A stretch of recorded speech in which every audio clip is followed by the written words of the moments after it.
நாகையில் பாசன வாய்க்கால்களில் உள்ள ஷட்டர்கள் மதகுகள் உருகுலைந்து கிடப்பதை சரி செய்ய எந்த நடவடிக்கையும் எடுக்கப்படாததால் விவசாயிகள் வேதனையில் உள்ளனர்.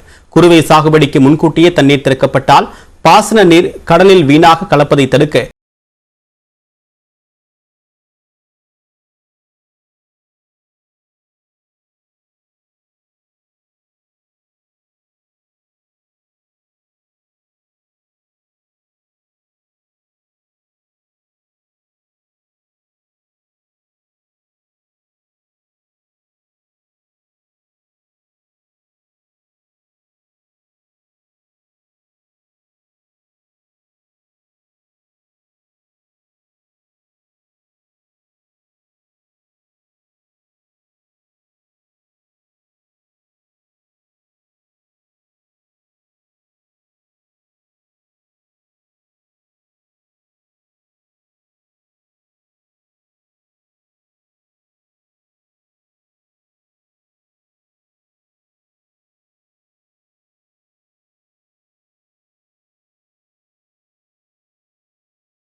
விவசாயிகள் கூறுகின்றனர். எனக்கு பின்னாடி பாருங்க, நீரோலிங்கள் பெரும்பாலான நீரோலிங்களும் சட்டரசு எதுவுமே செயல்படாமல் இருக்குது. எவ்வளவு தண்ணி வந்தாலும் முறை வச்சு பாசனம்னு சொல்லுவாங்க. அந்த தண்ணி பூரா கடலுக்கு தான் போகும். மண்ணாலான வேலைகள் நடைபெற முன்னுரிமை கொடுக்குறாங்க ஒழிஞ்சு இந்த நீரோலிங்கிகள் எல்லாமே சரியில்லாமல் தான் இருக்குது. இது நம்ம கிட்டத்தட்ட ரொம்ப காலமாகவே இது குறித்து சொல்லிக்கிட்டு தான் இருக்கோம். திட்ட மதிப்பீடு கொடுத்துருக்கான்னு சொல்கிறாங்க. அரசுக்கிட்ட நிதி இல்லைங்கிறாங்க. இதே போல கீழ்வேலூர், வேதாரண்யம், திருமருகல், திட்டச்சேரி உள்ளிட்ட பகுதிகளிலும் ஆறுகள், வாய்க்கால்களில் சிதிலமடைந்து கிடக்கும் ஷட்டர்கள், மதகுகளை சீரமைக்க வேண்டும் என்று விவசாயிகள் கோரிக்கை விடுத்துள்ளனர்.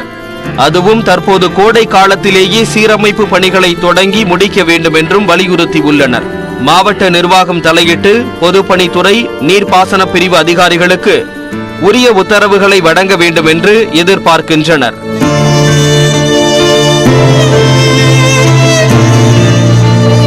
தற்பொழுது இந்த பணியை விரைந்து முடித்தால் மட்டுமே முழுமையாக பாசனீர் சென்றடைய ஏதுவாக இருக்கும் என்பதே ஒட்டுமொத்த டெல்டா பகுதி விவசாயிகளின் கோரிக்கையாக உள்ளது. நியூஸ் 18 தமிழ்நாடு செய்தி தொலைக்காட்சிக்காக நாகையிலிருந்து செய்தியாளர் பாலமுத்துமணி. இந்நிலையில் இது குறித்து பொதுப்பணித்துறை அதிகாரியிடம் கேட்டபோது சீரமைப்பு மற்றும் மறுகட்டுமான பணி மேற்கொள்ள வேண்டிய ஷட்டர் மற்றும் மதகு குறித்து கணக்கெடுப்பு நடத்தியிருப்பதாக கூறியுள்ளார்.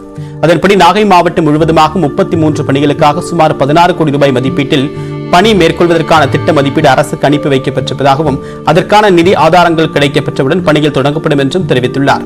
மேலும் விவசாயிகளுக்கு பாசனத்திற்கு தேவையான தண்ணீர் தடையின்றி கிடைக்க அனைத்து முயற்சிகளையும் மேற்கொள்வதாகவும் சிறிய அளவிலான சீரமைப்பு மற்றும் பராமரிப்பு பணிகளை தற்போது மேற்கொள்ள இருப்பதாகவும் அவர் விளக்கம் அளித்தார்.